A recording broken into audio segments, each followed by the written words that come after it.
우리 코인 시장에서 가장 주목받고 있는 플랫폼 중 하나가 바로 솔라나지. 최근 솔라나 생태계 안에서 2000% 이상 급등한 신규 프로젝트들이 등장하면서 이 템버거에 대한 기대감도 가지고 있어. 이 코린이도 수익 볼 수 있게 완벽 요약해줄게. 우리 이제 껄무새 그만하고 솔라나에 대해서 알아보고 전망과 차트까지 살펴볼까? 구독과 좋아요는 사랑입니다. 이 솔라나는 블록체인 개발사 솔라나 랩스가 개발한 퍼블릭 블록체인 플랫폼이야. 이 기존 블록체인은 거래 속도가 상대적으로 느리고 사용자가 많았지만 이 수수료가 높아지는 한계가 있었어. 이더리움은 초당 15건 정도의 거래만 처리할 수 있어서 확장성이 떨어졌거든. 이더리움 킬러라고 불리면서 등장한 경쟁자가 바로 솔라나야. 핵심적인 특징은 일단 압도적인 처리 속도 그리고 낮은 거래 비용이야. 이 초당 최대 65,000건 이상의 거래가 처리 가능하고 이더리움보다 100배 이상이나 빠르지. 평균 거래 수수료가 거의 0에 가까워서 소액 거래에도 부담이 없어. 이 개발자나 일반 이용자들에게 매력적인 선택지가 되고 있지. 이를 가능하게 해준 건 바로 역사 증명이라는 독자적인 기술이야. 이 블록체인에 시간이라는 개념을 추가해서 이 거래 순서를 효율적으로 정하는 기술인데, 기존에는 블록체인의 순서를 정하는데 연산이 필요했다면 이 역사 증명은 거래마다 이 타임 스태프를 부여해서 이 검증 과정을 단축시켜줘.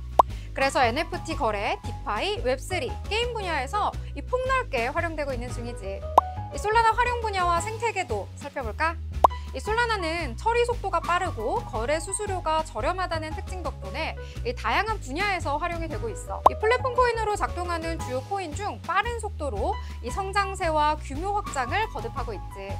펌프더펌 같은 서비스를 통해서 클릭 몇 번만 해도 이 누구나 쉽게 자신만의 코인을 만들 수 있게 되면서 하루에도 수백 개의 새로운 토큰이 솔라나 기반으로 탄생하면서 이 생태계가 폭발적으로 성장하고 있어.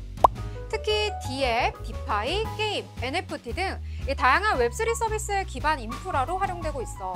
이 빠른 속도와 저비용 구조 덕분에 이 대중적인 웹3 구축에 적합하고 개발자 친화적인 인프라도 갖추고 있어서 솔라나 기반 프로젝트가 많이 나오고 있어. 디파이 분야에서 세럼, 레이디움 같은 유명 디파이 프로토콜들이 이 솔라나 위에서 운영이 돼. 그래서 유동성이 풍부하고 거래 수수료도 낮아서 유저들을 끌어들이고 있어. NFT 시장에서도 솔라나는 이더리움의 가스비 문제를 해결할 수 있는 대안이 되고 있어. 매직 에덴 같은 NFT 마켓이 솔라나 기반으로 운영되고 또 빠른 속도와 저렴한 수수료로 인기를 끌고 있지. 최근에 솔라나페이 같은 결제 솔루션까지 등장하면서 이 실물 경제와 결합하려는 시도도 이루어지고 있어. 마지막으로 가장 궁금한 솔라나 전망. 이 솔라나는 최근 몇 달간 예치 금액과 활성 유저 수가 꾸준히 증가하고 있어. 이 기관 투자자의 유입이 꾸준한데 시장의 관심은 솔라나 코인 현물 ETF의 승인 여부에 집중돼 있어. 업계에선 10월 정도에 이 솔라나 현물 ETF 승인이 될 거라고 90에서 95% 확률로 예측되고 있지. 이미 비트코인과 이더리움이 현물 ETF 승인으로 거대한 자금이 유입되는 걸 보여줬잖아. 2024년 1월 비트코인 ETF 출시 2달 후 6천만 원에서 1억 원, 이더리움은 ETF 출시 2달 후 300에서 550만 원이 됐어. 다음 주자는 솔라나가 유력하게 거론이 되고 있어.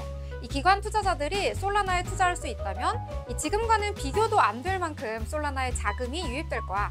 그리고 보유 시 스테이킹 이자까지 받을 수 있는 이 렉스 옥스프레이 솔라나 스테이킹 ETF가 큰 성공을 얻은 것도 이 현물 ETF 승인에 대한 기대감을 더욱더 높이고 있는 점이지. 게다가 바네크, 그레이스케일 같은 세계적인 자산 운용사들이 이 솔라나 ETF 신청서를 다시 제출했고 여기에는 스테이킹 기능이 포함돼 있어. 이더리움 현물 ETF는 스테이킹 기능이 포함이 안 됐었잖아. 이 반쪽짜리라는 말도 들었었지. 하지만 이번엔 SEC가 스테이킹 기능이 포함된 솔라나 ETF 신청서를 즉각 반려하지 않은 걸 보니 긍정적으로 검토 중이라고 볼 수 있어. 요즘 솔라나 네트워크 엄청 활발하잖아. 내가 일전에도 말했던 솔라나 기반 밈코인들 기억나지? 이 봉크, 퍼치펭귄 같은 솔라나 기반 밈코인들 가격이 날아올랐잖아.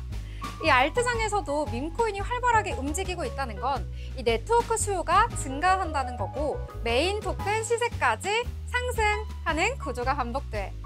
이 밈코인 효과가 꽤 강하기 때문에 솔라나 역시도 강하다는 거야. 이 차트상으로 봤을 때도 지금이 매수 타이밍이라고 볼 수 있어. 예전 방송에서도 얘기했듯이 이더리움이 먼저 가면 나머지 대형 알트들도 따라 올라가는 경향이 있어. 이더리움의 상승을 이 시그널로 볼 수가 있지. 그런데 업비트 기준으로 차트를 보면 이더리움은 일명 통곡의 벽이라고 불리는 이 4,000달러가 마의 저항자리야. 그런데 8월 10일 신고가 터치, 정고점을 돌파했지? 리플도 보여? 이 5,000원을 넘으면 정고점 돌파야. 근데 정고점 거의 다 왔어. 이번엔 솔라나 볼까? 솔라나는 현재 월봉 하단에서 횡보 중인 구간이야. 이 정고점을 도달하려면 70%에서 80% 정도는 더 올라줘야 해. 그러니까 상승 여력이 제일 크다고 볼 수 있고, 상대적으로 솔라나를 지금 매수하는 게 적절한 타이밍이 될 수 있어. 이 솔라나는 미래의 알트코인 불장을 주도할 체인의 중심이 될 가능성이 높은 프로젝트야.